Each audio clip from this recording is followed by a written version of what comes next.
I am the tofu golem. Please enjoy the video. You start by gathering tools and making a small cleaner mix so you avoid damage. Vacuum first to remove loose grit that causes micro scratches when wiped. Once done, test your solution on an inconspicuous area and wait about 30 seconds.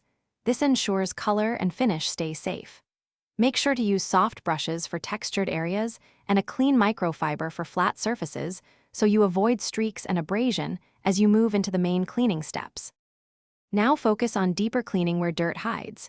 You'll dampen a microfiber slightly and work in small sections, following contours so you lift grime without smearing.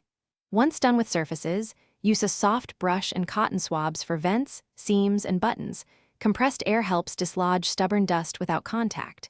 Make sure to keep liquids off electronic ports and screens by wringing the cloth well.